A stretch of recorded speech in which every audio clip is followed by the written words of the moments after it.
Subscribe करें हमारा YouTube channel, bell icon को क्लिक करना ना भूलें, जिससे आगे आने वाले सभी यूट्यूब अपडेट्स, वीडियोस, नोटिफिकेशंस आपको मिलते रहें।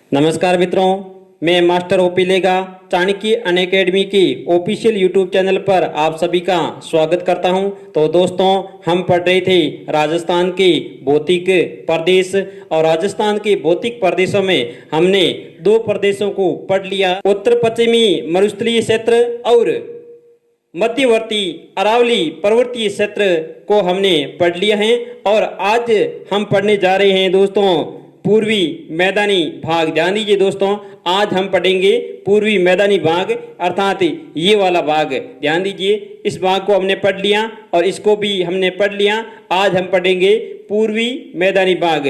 तो आइए दोस्तों शुरू करते हैं। पूर्वी मैदानी भाग 3 नंबर पे है पूर्वी मैदानी भाग। देखिए, इस मैदानी भाग की अर्थात इस धरातल की क्या क्या विशेषता हैं, ये आप मुख्य रूप से ध्यान दीजिए। राज्य का यानी राजस्थान का सबसे उपजाऊ क्षेत्र है। ध्यान दीजिए, ये वाला क्षेत्र राजस्थान का सबसे उपजाऊ क्षेत्र है। इस बात का आप विशेष ध्यान देना दोस्तों। और उपजाऊ होने के कारण ही इसको सर्वाधिक विकसित क्षेत्र भी कहा जा सकता है। ध्यान दीजिए, सर्वाधिक विकसित क्षेत्र भी है और सबसे नवीन क्षेत्र है। इसका विशेष ध्यान देना, सबसे नवीन क्षेत्र भी है पूर्वी मैदानी भाग। और इनका क्षेत्रफल राजस्थान के क्षेत्रफल का ध्यान दीजिए 23% है। कितना है? 23%। और यहाँ जनसंख्या कितनी है? 39%। कितनी है दोस्तों? 39%। ध्यान दीजिए दोस्तों, ये जनसंख्या घनत्व भी सर्वाधिक है। ध्यान दीजिए, यहाँ पर जनसंख्या घनत्व यानी सर्वाधिक है। क्या? घनत्व। जनसंख्या घनत्व भी सर्वाधिक है, इसका भी विशेष ध्यान देना दोस्तों। और इस भाग के अंदर बारिश कितनी होती है? देखिए, न्यूनतम तो 50 सेंटीमीटर तक होती है और अधिकतम 80 सेंटीमीटर तक बारिश होती है। और इस भूभाग की जलवायु कैसी है? आर्द्र जलवायु, ये आप विशेष रूप से ध्यान देना। और इस भाग की मिट्टी जलोढ़, ध्यान दीजिए, जलोढ़ मिट्टी जो बहुत ही उपजाऊ होती हैं, और दोमट मिट्टी, दो मिट्टियों का मेल दोमट मिट्टी। ध्यान दीजिए, ये नदियों द्वारा निर्मित अर्थात नदियों द्वारा नई मिट्टी लाई जाती हैं, इनको दोमट मिट्टी और जलोढ़ मिट्टी कहा जाता है, जो कि फसल के लिए बहुत ही उपजाऊ होती हैं। ठीक है दोस्तों, यहाँ पर ध्यान दीजिए, कृषि मुख्य व्यवसाय है। कृषि, ध्यान दीजिए, यहाँ पर मुख्य व्यवसाय हैं। तो कौन कौन सी कृषि होती हैं? ध्यान दीजिए, एक तो गेहूं की खेती होती है, और जौ की खेती होती है, चने की खेती होती है, ज्वार की खेती, मक्का, गन्ना और तिलहन, सरसों, दालें। ध्यान दीजिए, दालों के अंदर मूंग है, उड़द है, अरहर है। तो ये विशेष रूप से यहाँ खेती की जाती है। इस बात का भी दोस्तों विशेष ध्यान देना। अब आगे बढ़ते हैं। पूर्वी मैदानी भाग को 3 भागों के अंदर बांटा गया है, 1, 2 और 3। ध्यान दीजिए, पहला है चंबल बेसिन, और दूसरा है बनास बेसिन, और तीसरा है सपन बेसिन, अर्थात इसको माई बेसिन भी कहा जाता है, अर्थात वागड़ क्षेत्र या वागवर क्षेत्र भी कहा जाता है। ध्यान दीजिए, तो सपन बेसिन, माही बेसिन या वागड़ या वागवर। ध्यान दीजिए, तो पहला है चंबल बेसिन। सबसे पहले हम पढ़ेंगे चंबल बेसिन को। ध्यान दीजिए दोस्तों, यहाँ पर चंबल बेसिन अर्थात चंबल नदी द्वारा निर्मित जो मैदान है उसे चंबल बेसिन कहा जाता है। यहाँ से चंबल नदी, ध्यान दीजिए, जाती है यहाँ से तो ये वाला क्षेत्र है, ये जो चंबल से निर्मित हैं, अर्थात यहाँ चंबल नदी और मुख्य चंबल की सहायक नदियाँ भी यहाँ बहती हैं, तो इसलिए इसको चंबल बेसिन कहा जाता है। और यहाँ ध्यान दीजिए, बीहड़ भूमि यानी उबड़ खाबड़ भूमि जो चंबल के द्वारा निर्मित है, इसको क्या कहा जाता है? खादर। ध्यान दीजिए, जहाँ बाढ़ का पानी आसानी से पहुंचा जा सकता है उसे तो खादर कहा जाता है, और इसका उल्टा क्या होता है? बांगर। ध्यान दीजिए, बांगर वो स्थान जहां पर बाढ़ का पानी पहुंचता नहीं है तो उसे बांगर कहा जाता है। और खादर, ध्यान दीजिए, ये उपजाऊ जमीन होती है, बीहड़ भूमि। ध्यान दीजिए, इसको कंदराएं भी कहा जाता है, यानी उबड़ खाबड़ जमीन जैसे ऐसे। ठीक है दोस्तों, तो इस जमीन को क्या कहा जाता है?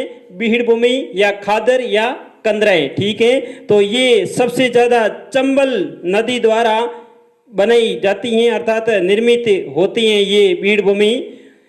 सर्वाधिक बीहड़ भूमि किस जिले के अंदर है? ये वेरी इंपॉर्टेंट, विशेष ध्यान देना।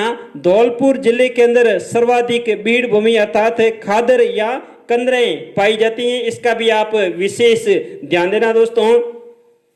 और चंबल बेसिन, ध्यान दीजिए, किस किस जिले के अंदर पड़ता है? देखिए, एक तो धौलपुर है ही, और करौली, सवाई माधोपुर, टोंक और कोटा। ध्यान दीजिए, इस जिलों के अंदर ये चंबल बेसिन क्षेत्र अवस्थित हैं। अब दूसरा ध्यान दीजिए, बनास बेसिन। चंबल नदी की ही सहायक बनास नदी है। ध्यान दीजिए, चंबल नदी यहाँ से यमुना नदी के अंदर विलीन हो जाती हैं, इसका भी विशेष ध्यान देना। यानी इस क्षेत्र की ढलान किस तरफ है? ध्यान दीजिए दोस्तों, दक्षिण से इधर पूर्व की तरफ इनकी ढलान है। तो देखिए, यहाँ से ये नदी आती है और यहाँ जाती है, और इसका अपवाद यहाँ है, विशेष ध्यान देना, क्योंकि यहाँ पर माही नदी है, माही नदी जो कि इधर वापिस से नीचे चली जाती है, तो इसका भी विशेष ध्यान देना। ये इस क्षेत्र का थोड़ा अपवाद है। बाकी इस क्षेत्र की ढलान पूरी किस तरफ है? इधर है, यानी पूर्व की तरफ ढलान है, ये भी आप विशेष ध्यान देना। अब आगे दोस्तों ध्यान दीजिए, बनास नदी अर्थात बनास बेसिन। ध्यान दीजिए, बनास नदी द्वारा निर्मित, बनास और बनास की सहायक नदियों द्वारा निर्मित जो मैदानी भाग है उसे क्या कहा जाता है? बनास बेसिन। ठीक है, अर्थात किन जिलों के अंदर है? ध्यान दीजिए, राजसमंद, चित्तौड़गढ़, भीलवाड़ा, अजमेर, टोंक। ध्यान दीजिए, इन जिलों के अंदर ये अवस्थित हैं। और यहीं पर ध्यान दीजिए, ये चित्तौड़ और भीलवाड़ा, इनके मध्य एक क्षेत्र है जिसको कहा जाता है ऊपरमाल। ध्यान दीजिए, ऊपरमाल, ये कई बार परीक्षाओं के अंदर पूछा गया है। ध्यान दीजिए, चित्तौड़गढ़ के अंदर ये स्थान है भैंसरोडगढ़, और एक भीलवाड़ा के अंदर स्थान है बिजोलिया। ध्यान दीजिए, इनके मध्य स्थित है ये ऊपरमाल। ध्यान दीजिए, ऊपरमाल मैदानी भाग, इसका आप विशेष ध्यान देना, कई बार परीक्षा के अंदर प्रश्न ये पूछा गया है।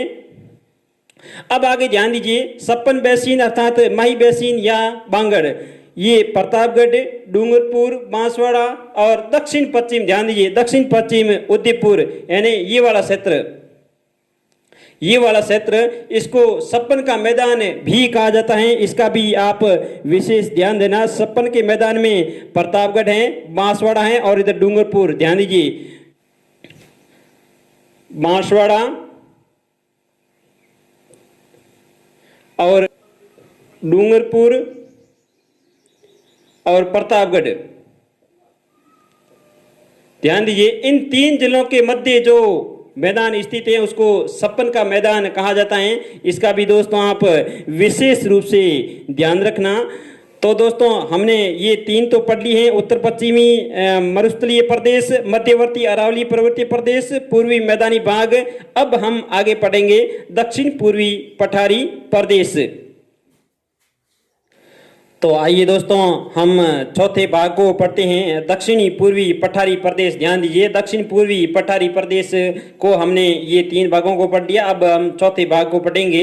ध्यान दीजिए, ये वाला भाग दक्षिणी पूर्वी पठारी प्रदेश, अर्थात इसको हाड़ौती का पठार भी कहा जाता है। तो ध्यान दीजिए, अब चौथे भाग को हम पढ़ते हैं, दक्षिण पूर्वी पठारी प्रदेश। ध्यान दीजिए, इनको हाड़ौती का पठार भी कहा जाता है, हाड़ौती का पठार और लावा का पठार भी कहा जाता है। इसका भी दोस्तों विशेष ध्यान देना।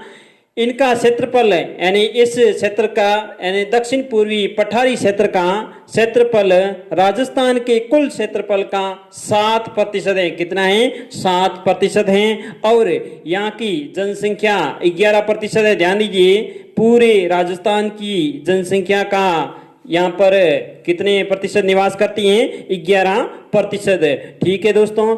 और यहाँ पर वर्षा अर्थात दक्षिण पूर्वी पठारी प्रदेश के अंदर बारिश कितनी होती है? न्यूनतम 80 सेंटीमीटर और अधिकतम 120 सेंटीमीटर तक बारिश होती है। अर्थात राज्य में सर्वाधिक वर्षा वाला क्षेत्र है। ये भी विशेष ध्यान देना। सबसे अधिक बारिश प्राप्त करने वाला यही क्षेत्र है दक्षिण पूर्वी पठारी प्रदेश अर्थात हाड़ौती का पठार। और यहाँ की मिट्टी कैसी है? काली उपजाऊ मिट्टी। ध्यान दीजिए, ये महत्वपूर्ण है। विशेष रूप से काली उपजाऊ मिट्टी यहाँ की है। और लाल और कछारी मिट्टी भी यहाँ पाई जाती है। विशेष रूप से दोस्तों ध्यान देना, काली उपजाऊ मिट्टी यहाँ पर पाई जाती है। और यहाँ की जलवायु ध्यान दीजिए, अति आर्द्र जलवायु है। इसका भी विशेष ध्यान देना दोस्तों। और यहाँ पर फसलें ध्यान दीजिए, यहाँ पर फसलें कौन कौन सी होती हैं? एक तो कपास, गन्ना, अफीम, तंबाकू, चावल, धनिया, मेथी और संतरा। ध्यान दीजिए, ये मुख्य रूप से फसलें उगाई जाती हैं। और आगे ध्यान दीजिए दोस्तों, इसकी ढाल यानी इस क्षेत्र की ढाल किस तरफ है? दक्षिण से उत्तर की तरफ। ध्यान दीजिए, यहाँ से जो भी नदियां बहती हैं वो इस तरफ जाती हैं। ठीक है दोस्तों, तो दक्षिण से उत्तर की तरफ इस क्षेत्र की ढलान है। और आगे ध्यान दीजिए, एक विशेष पॉइंट है, यहाँ मैंने लिखा है सक्रांति प्रदेश भी कहा जाता है इसको, क्योंकि ध्यान दीजिए ये अरावली पर्वतमाला और विंध्याचल पर्वत को जोड़ने का काम करता है ये क्षेत्र दक्षिण पूर्वी पठारी प्रदेश अर्थात हाड़ौती का पठार अर्थात लावा का पठार। ध्यान दीजिए, इसलिए इसको सक्रांति प्रदेश भी कहा जाता है। एक आप विशेष दोस्तों ध्यान दीजिए, बूंदी जिले के अंदर एक पर्वत है जिसका नाम है आडा वाला पर्वत। आडा वाला पर्वत कहाँ पर है? बूंदी जिले के अंदर है। इसका भी दोस्तों विशेष ध्यान देना। तो हमने इन चारों भागों को पढ़ लिया है। उत्तर पश्चिमी मरुस्थलीय प्रदेश अर्थात थार का मरुस्थल और मध्यवर्ती अरावली पर्वतीय प्रदेश, पूर्वी मैदानी भाग और दक्षिण पूर्वी पठारी प्रदेश। तो राष्ट्रीय कृषि आयोग के अनुसार इन 4 भागों में विभाजित किया गया है और चारों भागों को हमने अच्छे से पढ़ लिया है। बाकी के वीडियो आप चाणक्य अनअकैडमी के प्लेलिस्ट में जाकर देख सकते हैं। तो दोस्तों, राजस्थान के भौतिक प्रदेशों पर मेरा वीडियो आपको कैसा लगा? अगर अच्छा लगा है तो इसको लाइक, शेयर और सब्सक्राइब जरूर करना और बेल आइकॉन अर्थात घंटी का बटन भी प्रेस कर देना ताकि आगे आने वाले वीडियो की सूचना आपको तुरंत मिल जाए। धन्यवाद दोस्तों।